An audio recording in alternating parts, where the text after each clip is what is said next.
Thank you, Teresa, and I want to thank every one of you for joining us this morning. Joining me this morning to answer questions on a couple of topics, a bevy of people, but I want to make sure you know that Robert Bob McDonald, our Director of Denver Department of Public Health and Environment, has joined us.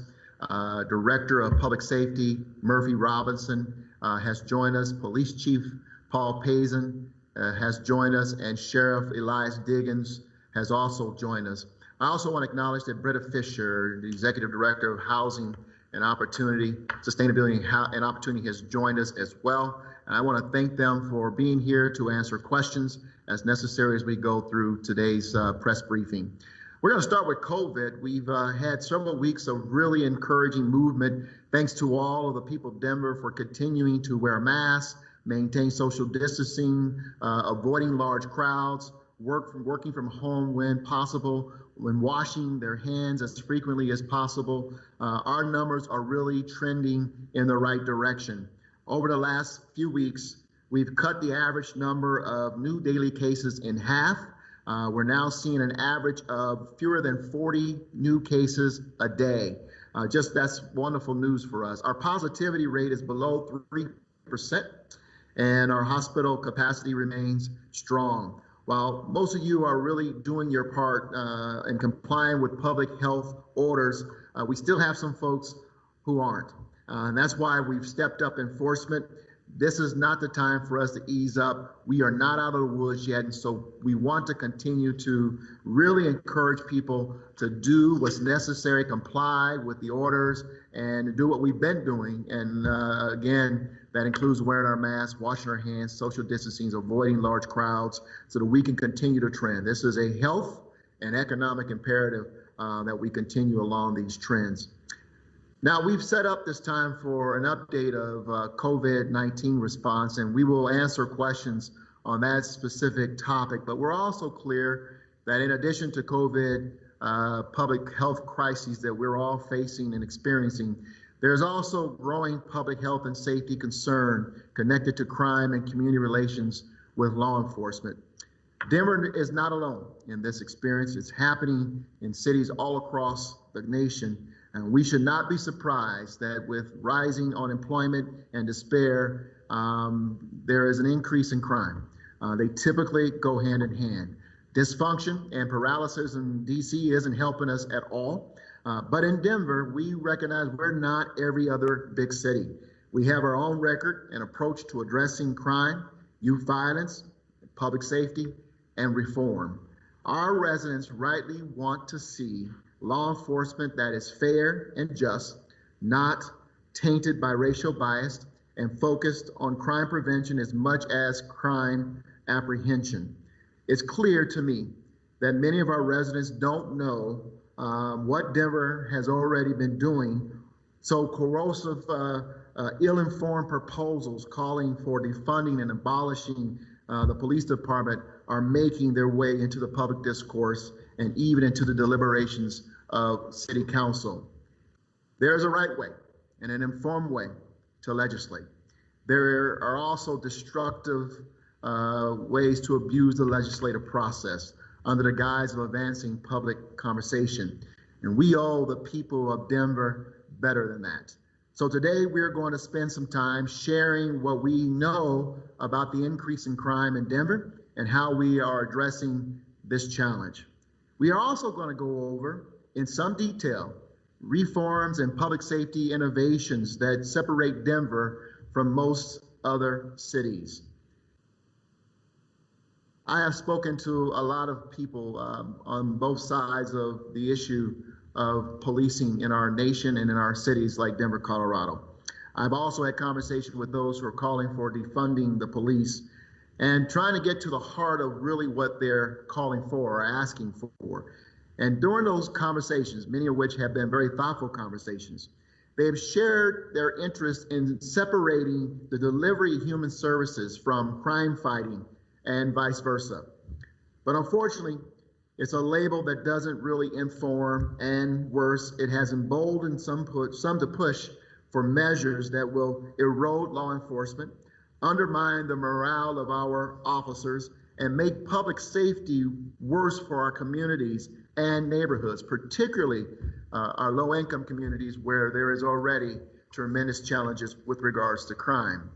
And when measures of this magnitude are proposed for purely political reasons, without transparency, without accountability, and without community involvement or even community conversation, it's reckless and hypocritical. So we need to face this head on. And I want to make clear where my administration stands. So let's be clear. So long as I'm mayor, we will not abolish the Denver Police Department. So long as I'm mayor, we will not erode the capacity of our law enforcement and first responders to keep our communities, neighborhoods, schools, and homes in Denver safe. It has always and will continue to be my top priority. So long as I'm mayor, we will continue to innovate and implement equitable, unbiased, and racially informed reforms that strengthen rather than weaken the bonds of trust between communities of color and our police, many of whom are people of color. This has been my priority since 2011 when I came in as mayor of the city. And you can look from my very first steps as mayor of this city, working with our police department to begin the process of transitioning and transforming the culture. In the history of the city, I am the only mayor to have served on the city council.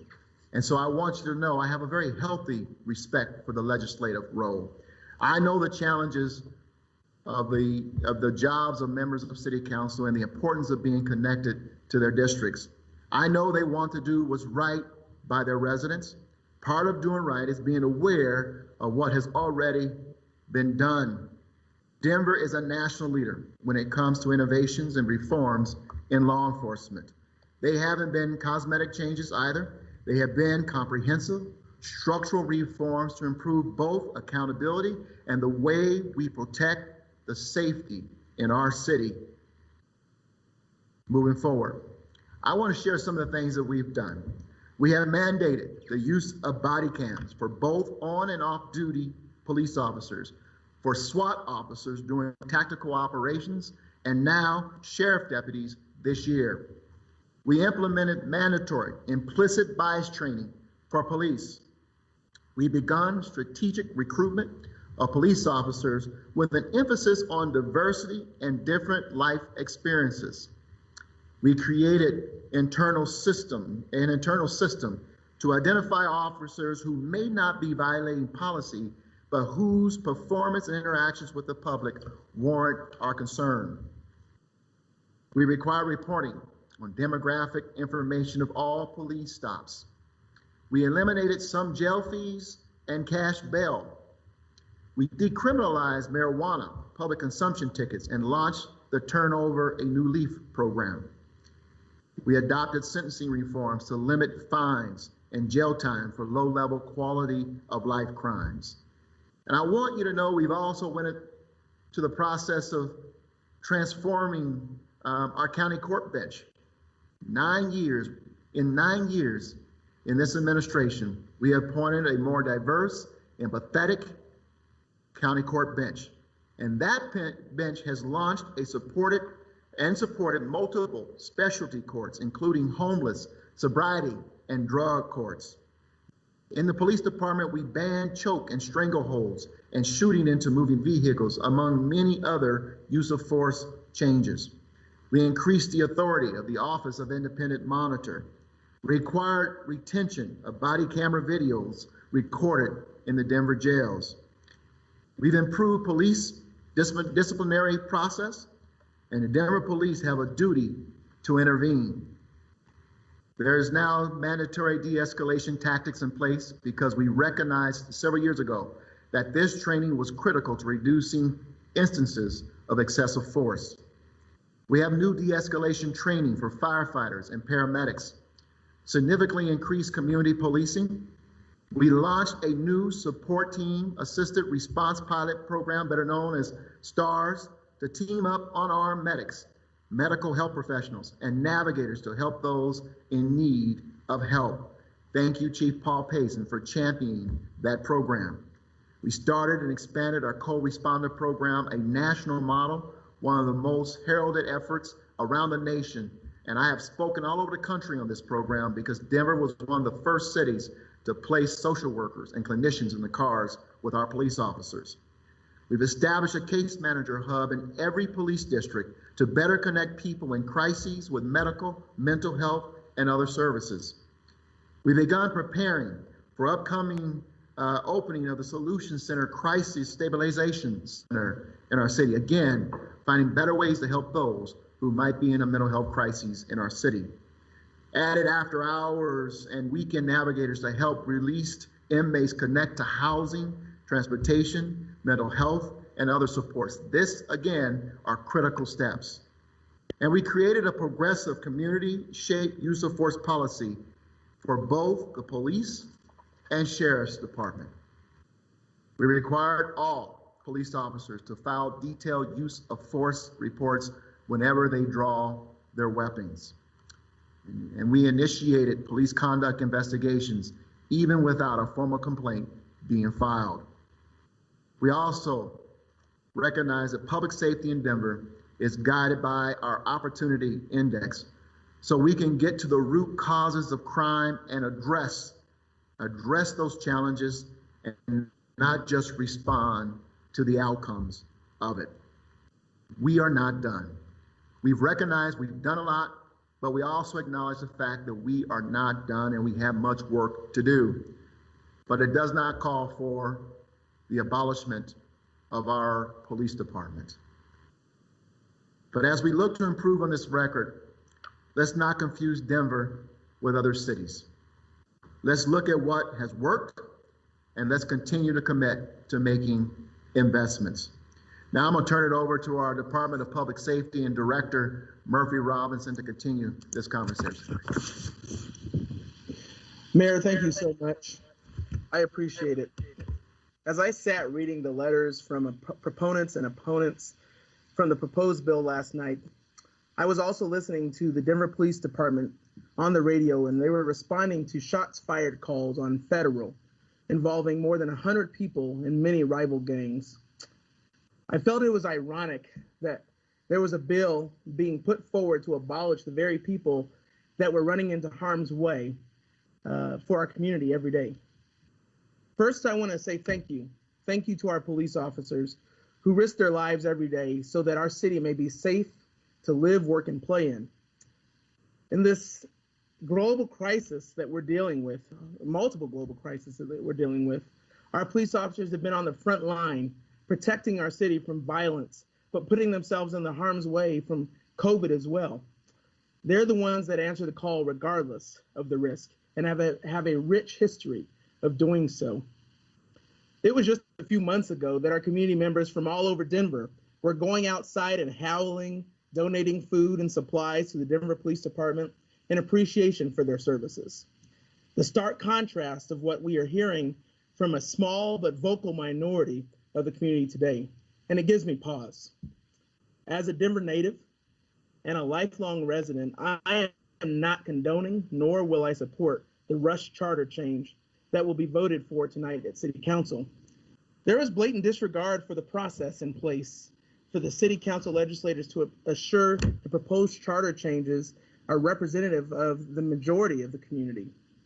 But I want to pivot to what we're doing in the Department of Public Safety and how we answer the call for systemic change in our community, which we have all agreed to that we want to help our community do. To continue on with what the mayor said, we have launched the Office of Criminal Justice Transformation and Policy that will focus on identifying the changing barriers in criminal justice systems and make sure that we can change those barriers so that they're no longer there for our community.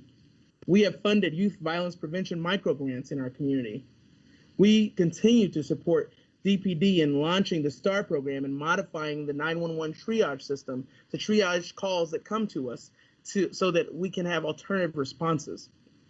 We're 90% in compliance with Senate Bill 217 before the bill was even passed, and working to become 100% in compliance before the end of the year. I have directed a complete decrease of the Denver County jail system through COVID and look forward to implementing more of those measures as we move forward in the coming months. Most importantly, we participated in numerous community conversations just in talking about reform. And in the community conversations, they requested that the Department of Safety fund the facilitation that the Citizen Oversight Board reimagine public safety task force conversation, and we agreed to do so. We are funding that. Denver's civic DNA for many generations is that we as leaders, community stakeholders, neighbors, and everyone involved come together to implement positive change for our leadership and in the city. This united leadership allows for constructive dialogue and innovative ideas, but also honors the hard work and collaboration of the leaders that came before us. Let's work together to make Denver the world-class city where all voices should be considered when it comes to proposed charter changes that would dramatically affect the people in our community. With that said, I'd like to give it to Chief Paul Pazin for his remarks. Murphy and Mayor, thank you very much for allowing me this opportunity. First of all, safety of our community is one of the primary responsibilities of our city. And right now, we are dealing with multiple crises that appear to be manifesting themselves into a rise in crime in our community. We cannot allow nor tolerate violence in any of our neighborhoods. We must stand together to address crime. The police and the community must work collaboratively to keep the people of Denver safe. We also must recognize the moment and the movement that we are in, and to look for ways to create a better police department as well as better opportunities for our vulnerable populations. The City of Denver and the Denver Police Department are leading in this space. We are taking a public health view on public safety issues. This approach provides assistance to those in need and allows our officers to focus on those who are creating harm in our community. We are national leaders in this field with our co-responders, our law enforcement assisted diversion program, our support team assisted response, and newly launched case manager hub. This comprehensive approach will help us keep our city safe as well as assist individuals in need. Again, we have room to improve. However, we are much further down the path than other cities or police departments across the country. Defund, abolish, or replace the police will likely have a devastating impact on our city. People likely will not choose to live, work, or play in a community they don't feel safe in. This means less opportunity, fewer jobs, and a smaller tax base to provide the essential services to our community. Now is the time that we must work together to build on a very good department filled with dedicated officers who do incredible work every single day for the people of Denver. With that, I'd like to introduce Sheriff Elias Dillon. Thank you, Chief. As a person born in Denver and raised in Montbello, I'm honored and privileged to be a public servant in uniform. I know that the proud men and women of the Denver Sheriff's Department who I serve beside would agree that we hear the citizens' concerns for where we have been, and we're ready to make the necessary changes to transform into the agency they want us to be. In the past few weeks that I have been the sheriff, we've already begun to implement shifts to the way that we think and act, as we know that the deprivation of a person's freedom is their punishment. The philosophy of all of us leading with our humanity has been shared with our senior leaders, every one of our supervisors, and this week we begin to plant those seeds of transformation in the hearts and minds of every person in our agency. We've also begun to think about recruitment and retention and making sure that we have staff who value our mission and where we're going as an agency. We also are beginning to make sure that all of our staff have the tools to be able to do their jobs right, and also holding them to a higher standard. We're going to encourage our staff to engage in professional growth opportunities and build into our culture a belief that community service is a part of our responsibility. Most importantly, we're also moving towards a renewed focus on helping the most vulnerable in our custody, especially those who have mental health conditions. I tell you today that our actions will ring louder than our words. We are proud public servants and are committed to making our department better than it has ever been. I'll now turn it back over to the mayor. Thank you, Sheriff Diggins, and let me thank Director Robinson, Chief Payson, and Sheriff Diggins for joining us today. These are men, and they represent men and women who are very compassionate about the work that they do, and quite frankly, are committed to excellence and dedication to the people. Neither one of them feel like they need to,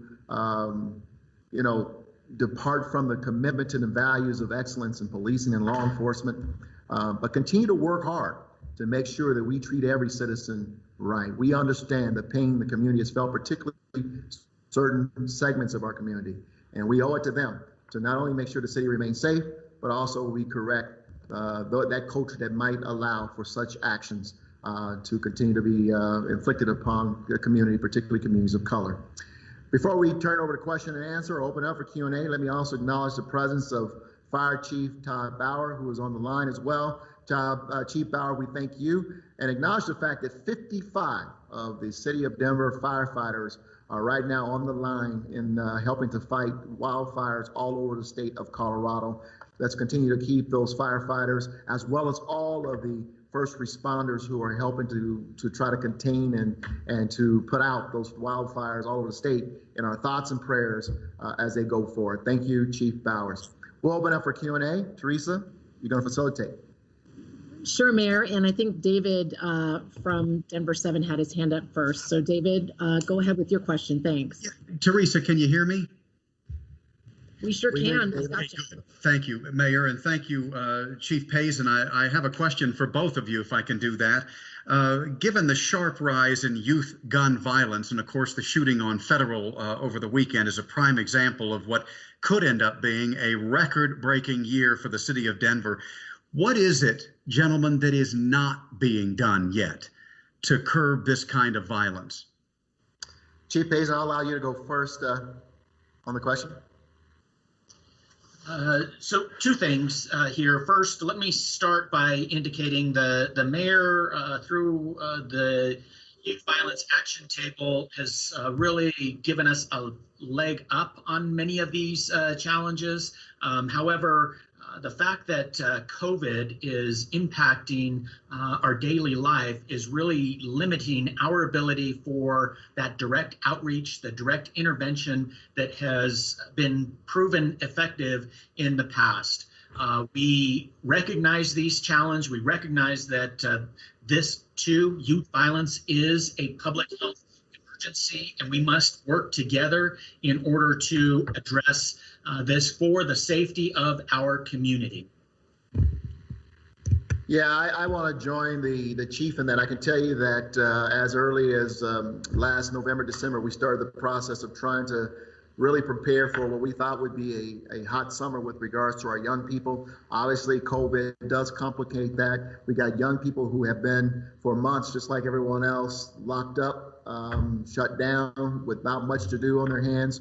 In the meantime, they've been on social media, and a lot of these beefs start on social media.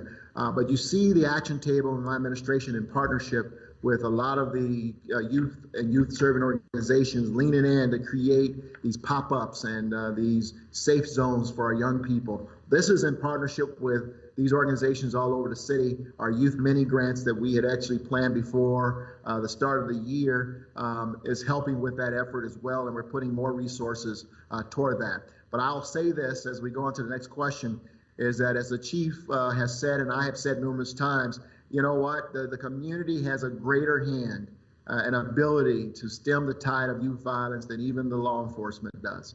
And that is for parents, for siblings, for neighbors, for friends to know what young people are doing. We see these beasts beginning to brim.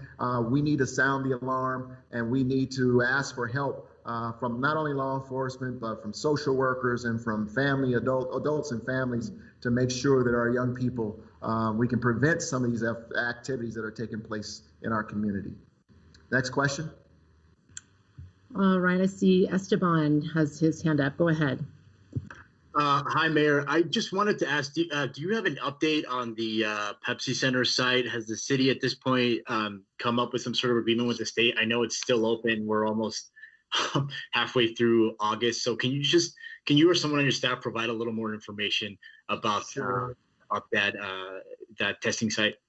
I'll share with you the latest briefing I have, Esteban. We've continued to have the Pepsi Center operating. We're still in partnership with the state. The state has jumped in and really been a tremendous partner with the city on this issue. At the same time, we are, as a city, beginning to transition to community-based testing sites. And we encourage our residents to go to denvergov.org to find the schedule and location of where these will occur. And that's where we plan to continue our testing program going forward, even as we try to hold on to the Pepsi Center. But, in the event as we continue forward, the goal is to have the community testing sites begin to take more of the weight or more of the volume of testing going forward. We have found that is the most effective means to get people tested when you're close and you're meeting them where they are. Bob McDonald, any additional information you'd like to share? Well, I would only add, Mayor, that we're going to continue, just as we have as a department and as a city, continue to focus on underserved communities as we build out that community-based testing plan. That's been a huge focus, and it will continue to be. Next question. All right, thank you both. And now, before I get to you, Elise, and you are next, I just want to remind everyone, if you are on the phone, you can *6 to unmute yourself once we get you in the queue. So Elise, go ahead. Hi, everybody. I have a question for Chief Payson and Director Robinson. We've had 2 mass shootings over 2 of the past weekends here in Denver. What is the Denver Police Department doing different to address the gun violence we've seen this summer? Elise, we truly do have a crisis on our hands with young people gaining access to firearms. This is something that we are focused on. We have taken more than 1,000 illegal guns off the streets. However, we have had a 25% increase in stolen guns. We may sound like a broken record in this, but again, this is where community comes together and helps us keep our neighborhoods and our young people safe. Unfortunately, we have too many irresponsible gun owners that are leaving weapons, leaving guns in their cars or unsecured that are then finding their way into the hands of young people. We have low-level disputes that are turning into high levels of violence. We must work together. We must figure out different ways to connect with young people in order to serve as an intervention to this. Our efforts on South Federal were truly to engage in voluntary compliance. How can we do this safe? Our officers were deployed down there. We did have some direct enforcement actions, to include a shooting where we were able to take, again, yet another illegal firearm off the streets. However, this is a significant challenge, and our only path forward is by working with our community in order to help keep our young people safe.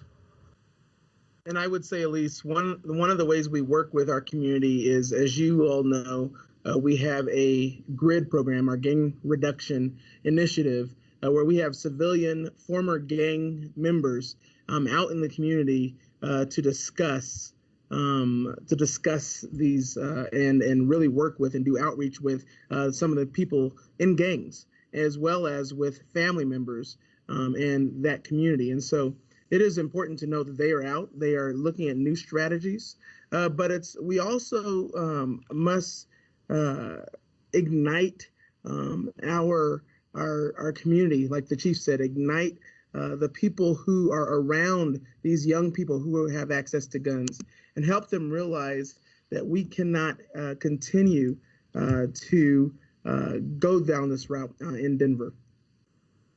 Next question. Thanks, Murphy. And if you can, please, if you're not asking a question, go ahead and just turn off your camera. That would be great. Kim Posey. Hey, Kim, go ahead. Excuse me one second, Kim. Andrea, thank you, Andrea. Go ahead, Kim. Hi, Mayor. A couple of questions about COVID. How long do you think the Pepsi Center testing site will be open? How long is it taking to get results back there now? And can you talk a little bit about enforcement? Any sort of numbers you have on ticket, or you were talking about how you'd stepped up enforcement efforts? I'm going to let Bob McDonald answer your question. We're going to keep the Pepsi Center open as long as we can in partnership with the state. And again, at the same time, Kim, you'll see our community-based testing sites open up. Bob McDonald? Yeah, we, as the mayor mentioned, we are going to continue to build out our community testing sites to supplement whatever is being done at the Pepsi Center. In terms of enforcement, the mayor mentioned earlier that numbers are down, but I want to remind everyone that just 3 weeks ago, we were having conversations about re-implementing public health controls, and so it can very easily turn on us. So we are going to work very closely and hard to make sure that everyone is in compliance with public health orders. We're getting a lot of support and collaboration from the Department of Safety to make sure that that compliance is high. And I want to thank everyone who's contributing to compliance numbers, both industry and individuals. So I don't have the exact numbers in front of me, but we unfortunately there are weekends where we still issue a number of summonses to businesses or individuals that might be out of compliance, and we'll continue to do that. And Bob, how many days are we seeing tests turned around at Pepsi Center? Yeah, it's dropped. It's getting a little better. I believe it's around 4 to 5 days right now, Mayor. Okay. Thank you, Bob.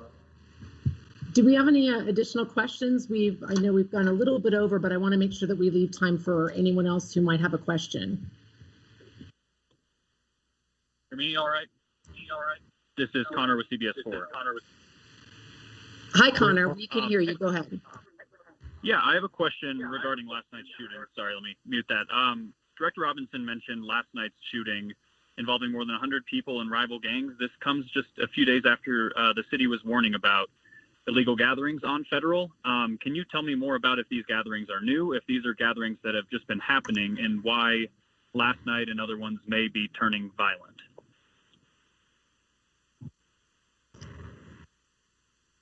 So, Connor, let me jump into this situation or this question. Gatherings on South Federal are truly something that has taken place in a very peaceful way. Historically, this is part of the culture, the fabric of Denver, and we've been able to do this without the types of violence that we've seen recently, like last night. We were very concerned about escalations of violence, and we want to continue to work with our community, with leaders in the neighborhoods to help us keep this community safe. Unfortunately, we had rival groups that came in contact with each other. Settling disputes with firearms is never okay in our city. It's not okay. We cannot tolerate it, and we must work together in order to address it. We will continue to look for ways to enhance our ability to put more officers out to serve as an intervention, as well as the grid partners, the grass partners, our leaders, civic leaders in the community to help us find alternatives so folks aren't resulting in these types of high levels of violent actions. Any other questions? Deb Takahara, I think, Deb, you're on the phone. *6 to unmute if you can. Yes, I just had a follow-up to the shooting on Federal. I know Connor just asked about it, but just, Mayor, if you could talk about, what you would like the city to do and what you would like the police department to do, what can be done to prevent something like that from happening again next Sunday. Well, as Chief Payson, I think, has said now a couple of times, Devin, and it's a very good question. We've got too many young people who have firearms on their hands, and unfortunately, many of them have acquired these firearms because those of us who are firearm owners, have not been smart and careful with how we protect and lock them up.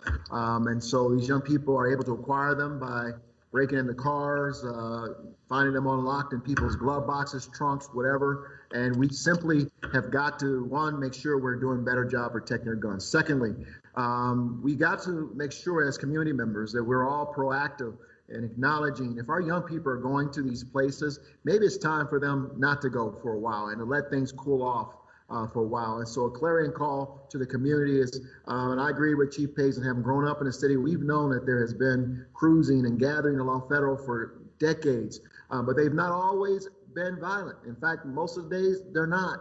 And we want to continue to encourage the peaceful get-togethers. But until peace returns, we want to encourage folks maybe stay home and take some time off from the gatherings along Federal until the police department's able to dissect and find those who are actually perpetrating this type of terror and pain in the community. So we got to be smarter and be more strategic and recognize that we all, as members of the community, have a greater ability to stem the tide of these type of acts in our community than even the police department.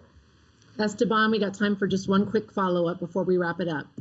Yeah, this was back to the shooting. I know that Federal, there's a pretty large predominant Latino population there. I'm curious, Chief Payson, is there some, our officers, do they get some sort of cultural training there to make sure that they're talking to people the right way, that they're reaching out in some of these areas? Like, is that a challenge for Denver police? And then also, how does the department work to address that? Esteban, this is something that we're, again, one of those initiatives that we're very proud of. We initiated the Community Culture Academy. Actually, just last week, we had to do this virtually. We really drill this down to the specific neighborhoods that new officers then get to hear directly from community members, so they have a greater understanding of the culture, of the community, in order to bridge that divide. It was very well received. We have some amazing folks that serve as facilitators, as community members that help really explain to our brand new officers or to our officers what it means to police particular neighborhoods in our communities in order to have greater levels of understanding and in order to provide better service. And we can certainly follow up with you. We just hosted this last week. Some amazing folks that really have contributed greatly to the level of awareness for our officers in our neighborhoods. Chief, thank you. And thank you all so much for joining us. We appreciate it. Feel free to follow up with any questions.